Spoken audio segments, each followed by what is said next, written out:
සුබ සන්ධ්‍යාවක්. මම සමස්ත ලංකා හිත සංගමේ ප්‍රධාන ලේකම් HMSP මැදිවත්ත. මගේ වම්පසින් අසුන්ගෙන ඉන්නේ ශ්‍රී ලංකා ජාතික රෝහලේ සමස්ත ලංකා හිත සංගමේ සංවිධායක සරත් කුමාරතුංග සහෝදරයා. ඒ වගේම මේ මාධ්‍ය සාකච්ඡාව සඳහා සහභාගී වෙනවා. ළමා රෝහලේ අපේ සමස්ත ලංකා හිත සංගමේ සංවිධායකා සීතා රංකඩුව සහෝදරිය. ඒ වගේම අපේ සමස්ත ලංකා හිත සංගමේ භාණ්ඩාගාරික පුබුදුනි සහෝදරිය. ඉතින් අපි මේ විශේෂ මාධ්‍ය සාකච්ඡාව කැඳවන්න තීරණය කරේ අපි දන්නවා පසුගිය 7 වෙනිදා අයවැය ඉදිරිපත් වුණා. ඉතින් අපි විශේෂයෙන්ම මේ ජනතාවාදී රජය ගෙනෙන්න කටයුතු කරපු ඒ වෙනුවෙන් සුවිශාල කැපකිරීමක් කරලා මේ රටේ සෞඛ්‍ය සේවකයෝ ඒ වගේම රටේ ජනතාව සංවිධානය කරන්න කටයුතු කරපු කණ්ඩායමක් විදියට වෘත්ති සමිතියක් විදියට අපිට ඇත්තටම මහත් සතුටක් තිබෙනවා. පසුගිය මංගල අයවැයේදී ඉදිරිපත් කළ කරුණු වලින් මේ අයවැයේදී ඉදිරිපත් කරන්න පොරොන්දු වෙච්ච ඒ ඉල්ලීම් ගණනාවක් මේ රටේ ජනතාව වෙනුවෙන් මේ රටේ සෞඛ්‍ය සේවාව වෙනුවෙන් ඉෂ්ට කරන්න මේ ආණ්ඩුව සමත් වෙලා තිබෙනවා. ඉතින් ඇත්තටම අපි දන්නවා මේ පත් වෙලා තිබෙන ආණ්ඩුව කියන්නේ මේ රටේ කම්කරු පන්තිය නියෝජනය කරමින් ඒ වගේම වැඩ කරන පන්තියේ වෘත්ති සමිති නායකයෝ අතිවිශාල ප්‍රමාණයක් මේ ආණ්ඩුව තුල කටයුතු කරනවා. ඒ නිසා අපි දන්නවා ආණ්ඩුවට එහෙම නැත්නම් මේ රජයට මේ රටේ කම්කරු ජනතාවගේ ඒ වගේම වැඩ කරන පන්තියේ ඒ වගේම මේ රටේ අහිංසක ජනතාවගේ ඉල්ලීම් සම්බන්ධයෙන් මතක් කරලා දෙන්න, ඒ වෙනුවෙන් ඉල්ලීම් කරන්න, ඒ වෙනුවෙන් හඬ නගන්න අවශ්‍යතාවයක් නැහැ. මොකද ඒ පන්තියෙන් නියෝජනය කරන නායකෝ පිරිසක් ඉන්නේ. ඒ නිසා ඔවුන් මේ මෙවර අයවැයෙනුත් මේ රටේ විශේෂයෙන්ම මේ රටේ ජනතාවට බලපාන කරුණු ගණනාවක් සම්බන්ධයෙන් ඉතාමත්ම සමබරව තුලිතව ඒ අදාළ කරුණු කාරණා සම්බන්ධයෙන් තීරණ අරගෙන තිබෙනවා. ඒ සම්බන්ධයෙන් අපේ වැඩ කරන පන්තිය විදිහට මේ රටේ සෞඛ්‍ය සේවකයෝ විදිහට මේ රජයට අපේගේ ස්තුතිය පුද කරන්න මේ අවස්ථාවක් කරගන්නවා. ඉතින් ඇත්තටම අපි දන්නවා ගිය පාර අයවැයෙන් වෙන් කරාටත් වඩා වැඩි මුදලක් රුපියල් බිලියන 654ක් මුදලක් මේ රටේ සෞඛ්‍ය සේවාව වෙනුවෙන් මේ රටේ අහිංසක ජනතාවගේ සෞඛ්‍ය සේවාව සෞඛ්‍ය පහසුකම් ළඟා කර දීම වෙනුවෙන් ආණ්ඩුව වෙන් කරලා තිබෙනවා. ඒ හරහා මේ රටේ ඉන්න 1,50,000ක් පමණ වෙච්ච සෞඛ්‍ය සේවකයන්ට බලපාලා තිබෙන ගැටලු විසඳීම සඳහාත් ඉතාමත්ම දැනෙන වැඩපිළිවෙලක් ක්‍රියාත්මක කරන්න කටයුතු කරලා තිබෙනවා. අපි දන්නවා ගිය පාර අයවැයෙන් රාජ්‍ය සේවකයන්ට අතිවිශාල වැටුප් වැඩිවීමක් වැඩි වුණා. මූලික වැටුප 66කින් පමණ වැඩි වුණා. වැටුප් වර්ධක 80කින් වැඩි වුණා. ඊට පස්සේ ඒකේ තව කොටසක් මෙවර අයවැයෙන් ලබා දෙන්න නියමිතව තිබුණා. ඒ පොරොන්දු වූ ආකාරයට මෙවර අයවැයෙන් ඒ වැටුප් වැඩිවීම ලබා දෙන්න කටයුතු කරලා තිබෙනවා. ඉතින් ඒකත් එක්ක අපි දන්නවා සෞඛ්‍ය සේවකයෝ විශේෂයෙන්ම රාජ්‍ය සේවකයා ඉතාමත්ම තෘප්තියටපත් වෙච්ච මොකද මේ රට තිබුණ තත්ත්වය දිහා බලනකොට රට ආණ්ඩුවක පත්වෙච්ච ආණ්ඩුවේ දෙවන අයවැයෙන් මෙවැනි ආකාරයේ මේ රටේ සියලු ජනතාව සියලු මිනිසුන් කෙරෙහි සලකා බලලා මෙවැනි හොඳ කරුණු කාරණා ගණනාවක් ජනතාවගේ ප්‍රශ්න විසඳීම සඳහා ලබා දෙන්න හැකියවීම සම්බන්ධයෙන් අපි සතුටු වෙනවා. ඒ නිසා මෙවර අයවැය සම්බන්ධයෙන් අපිට කියන්න තියෙන්නේ මේ රටේ වැඩ කරන ජනතාව විදියට මේ රටේ සෞඛ්‍ය සේවකයෝ විදියට මේ රටේ රෝහල් පද්ධතිය තුළ ඉතාමත්ම සුවිශේෂී කාර්යභාරයක් කරන හෙද නිලධාරීන් විදියට අපි සතුටු වෙනවා. ආණ්ඩුව උපරිම හැකියාවන් උපරිම ශක්තිය යොදවමින් ඒ කියපු විදියට කටයුතු කරලා තිබෙනවා. ඉතින් අපි දන්නවා මේ රටේ සෞඛ්‍ය සේවාව පැත්තෙන් ගත්තාම පසුගිය කාලයක් මුළුල්ලේම පැවති ආණ්ඩු ගණනාවක් මේ රටේ සෞඛ්‍ය සේවාවේ බඳවා ගැනීම, පත්වීම් ලබා දීම ඇතුළු ඒ කරුණු ගණනාවකට දැඩි බාධා ගෙන දීලා තිබුණා. අපි දන්නවා පැවතිච්ච ආණ්ඩු ගණනාවක් නිසි විදියට බඳවා ගැනීම සිදු කරේ නැහැ. ඒ තත්ත්වය තුළ රෝහල් ක්ෂේත්‍රය තුළ විශේෂයෙන්ම හෙද සේවාව, වෛද්‍ය සේවාව ඇතුළු අනිකුත් සියලු සේවාවන්ට අවශ්‍ය කාර්ය මණ්ඩලෙහි ගිය ඉතාමත් බරපතල විදියට තිබුණා. අපි දන්නවා මේ ආණ්ඩුව පත් වෙච්ච පළමු මොහොතේ සිට හෙද සේවාව පැත්තෙන් ගත්තොත් මේ වෙනකොට 5000කට ආසන්න පිරිසක් හෙද සේවාවට බඳවාගෙන තිබෙනවා. ඒ වගේම පුහුණුව සඳහා කණ්ඩායමක් බඳවාගෙන තිබෙනවා. 2650ක කණ්ඩායමක් බඳවා ගත්තා. ඒ වගේම මේ වෙනකොට තව උසස් පෙළ සමත් කණ්ඩායමක් 2020 21 22 උසස් පෙළ සමත් කණ්ඩායමෙන් සම්මුඛ පරීක්ෂණ සහ ඒ අවශ්‍ය කටයුතු සිදු කරලා තිබෙනවා. ලබන මාසෙදී බඳවා ගන්න කටයුතු කරලා තිබෙනවා. ඒ වගේම පෞල් සෞඛ්‍ය සේවාව පැත්තෙන්, වෛද්‍ය සේවාව පැත්තෙන්, අතුරු වෛද්‍ය පරිපූර්ණක පැත්තෙන් ඉතා විශාල ප්‍රමාණයක් මේ සෞඛ්‍ය සේවාවේ කටයුතු වෙනුවෙන් බඳවා ගන්න කටයුතු කරා.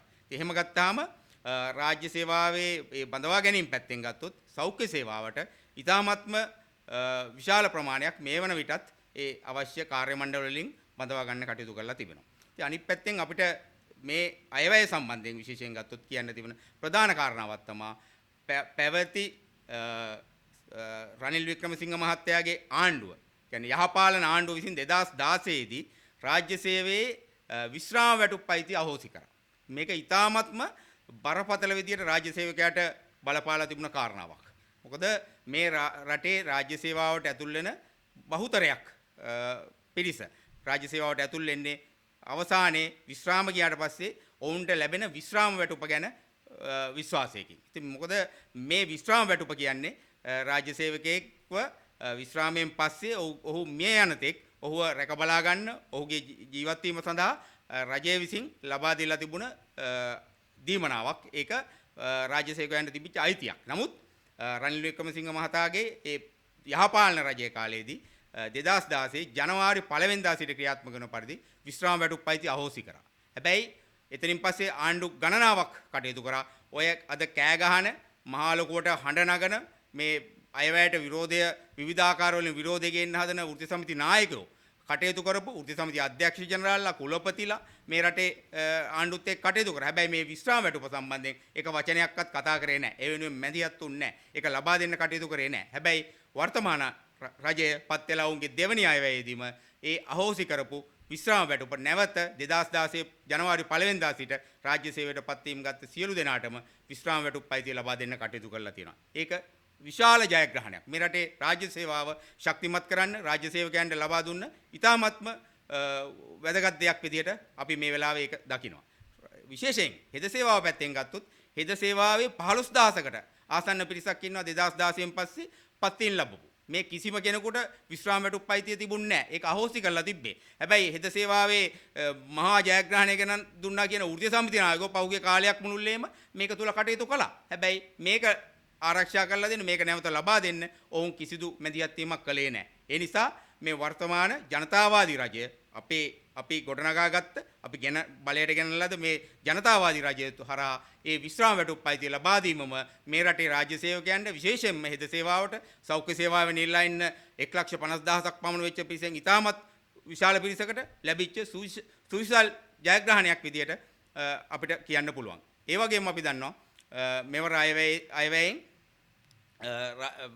දේපල ණය සම්බන්ධයෙන් ඒ වගේම වෙනත් ණය ගණනාවක් දේපල ණය ආපදා ණය ඒ සම්බන්ධයෙන් ඉතාමත් හොඳ තීන්දුව తీරන අරන් තිබෙනවා. ඒ ණය ප්‍රමාණයන් වැඩි කරන්න දේපල සහ ඉඩම් ලබා ගැනීම සඳහා වෙච්ච ණය රුපියල් ලක්ෂ 50ක් දක්වා වැඩි කරන්න කටයුතු කරලා තියෙනවා. මේවා පසුගිය රජයන් විසින් නොසලකා හැරලා මේවා කප්පාදු කරලා දාලා තිබුණේ. ඒ නිසා රාජ්‍ය සේවකයන්ට ඒ ලබා දීලා තියෙන මේ අයවැයෙන් ඒ හිමි කරලා දීලා තියෙන ඒ ජයග්‍රහණ ඉතාමත්ම විශාල ජයග්‍රහණ බව කියන්න ඕනේ.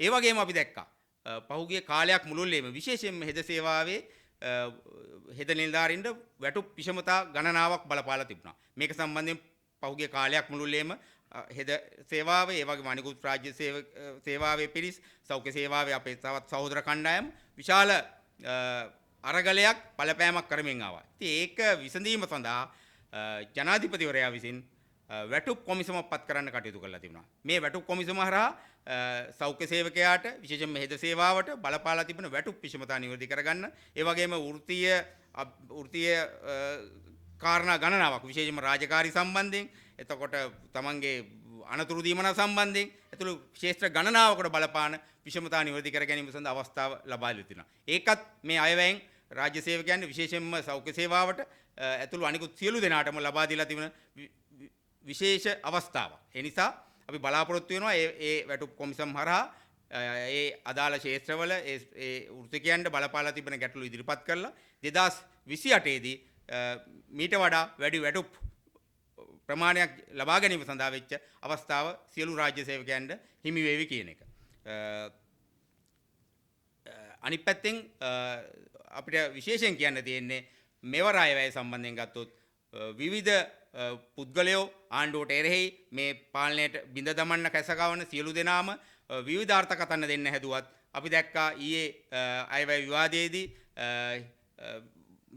විරුද්ධ පක්ෂයේ මන්ත්‍රීවරු ගණ කිහිප දෙනෙක්ම මේ අයවැය සම්බන්ධයෙන් හොඳ කියන්න පෙළඹුණා. මොකද ඔවුන් අයවැයට විවේචන කොතෙක් ගෙනෙන්න හැදුවා වුණත් මේ අයවැය තුල තිබෙන ජනතාවාදී කාරණා සම්බන්ධයෙන් ඔවුන්ට කටබොරු කිව්වත් දිවබොරු කියන්නේ කියන එක ඉස්සරහට එමින් ඔවුන්ට කියන්න සිද්ධ වුණා අයවැයේ තිබෙන සුවිශේෂී හොඳ තත්ත්වයන් සම්බන්ධයෙන්. ඒ නිසා අපිට කියන්න තියෙන්නේ මේ ජනතාවාදී රජය අපි ඇතුළුව මේ රටේ වැඩ කරන පන්තිය එකතු වෙලා බලයට ගෙනාපු මේ ආණ්ඩුව මේ රජය ඉදිරියේදී මේ රටේ ජනතාවට බලපාන සෞඛ්‍ය සේවකයට බලපාන හෙදනිල්දාරන් බලපාන තවත් ගැටලු ගණනාවක් විසඳීම සඳහා වෙච්ච කටයුතු ඉෂ්ට කරાવી කියන විශ්වාසය අපි තුල හොඳාකාරයෙන්ම පළපදියම් වෙලා තිබෙනවා. මොකද මේ ගෙවුණ අවුරුදු දෙකක කාලය තුල අයවැය දෙකක් තුල කටයුතු කරපු ආකාරය සම්බන්ධයෙන් අපිට ඒ විශ්වාසය ඇති වෙලා තිබුණා. අපි බලාපොරොත්තු වෙනවා විශේෂයෙන්ම සෞඛ්‍ය සේවාව මේ රටේ අහිංසක දුක් විඳින